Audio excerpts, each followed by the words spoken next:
everyone, welcome back to another episode of Ocean State Aquatics TV, and today I'm going to be continuing on my planted aquarium substrate video series with Aquavitro's Aquasolum plant substrate. So today we are going to be talking about the black humate and the planted aquarium substrate.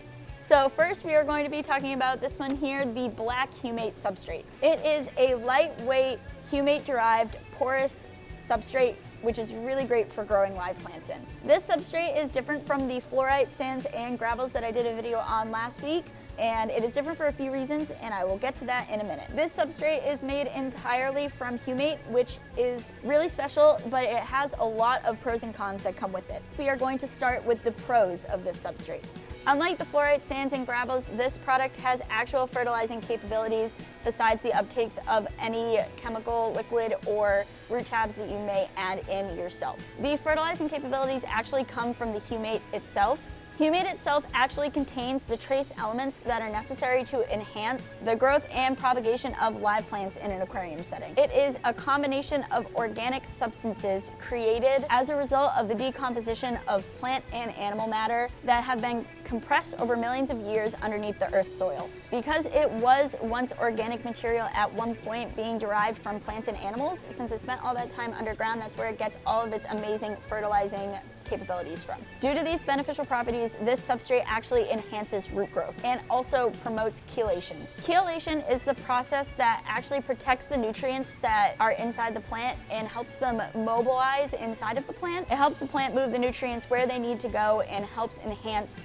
plant growth from the nutrient uptake source. Very simply, that means that this substrate gives plants the ability to absorb nutrients and hold on to the nutrients and use them the best that they can to give themselves the best and fastest growth rate. What makes this substrate so unique is that these fertilizers are not found in any chemical, liquid, or root tabs or any additives that you can add into your tank. It's something unique only to these properties. It's not something that you can add into your tank. That's what makes this substrate such a great and unique add to your arsenal of plant substrates. So those are all of the awesome benefits that this substrate can provide. Now let's start to get into the cons. So humate is a naturally occurring compound, so that does have the tendency to lower your pH and soften your water. This may not be as much of a con to most people because these slightly acidifying properties make it a perfect substrate for keeping some species of dwarf shrimp. Also, lots of smaller tropical fish do better in slightly acidic water. Besides lowering your pH and lowering your alkalinity just a little bit, another con is that since it's all natural, it can actually break down and decompose over time. It can become into a sort of like a soil over time in your tank, which can be a con if you don't really like that look. It's not a con if you want to leave it.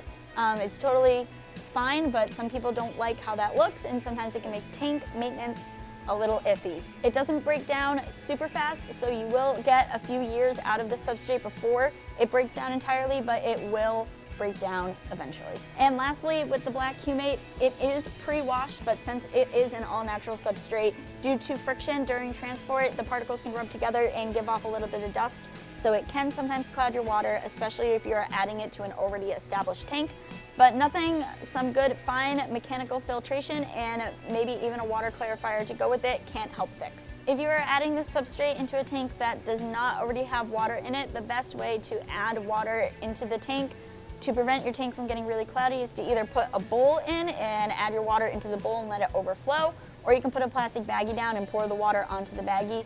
Whatever helps disturb the gravel bed the least will prevent the most amount of cloudiness. Unfortunately, no matter what the method you do, your water is still going to be a little cloudy for a few days. So like I said before, just find mechanical filtration, and if you want, you can partner that with a water clarifier and you will be good to go. So lastly, we have two different types of substrates. We have the black humate, which we have been talking about this whole time, and the last one I wanted to touch quickly about is the planted aquarium substrate. So this still does have humate in it. It is still a humate-derived substrate, but this one actually has 1.12% of humic acid in it instead of being made entirely of humate. The planted aquarium substrate, besides the humic acid, has other beneficial elements and minerals to enhance the uptake of micronutrients by the plants in your tank. All in all, these substrates are phenomenal plant substrates that will work in any sort of planted tank that you would want to do. And like always, thanks for watching and keep it fresh.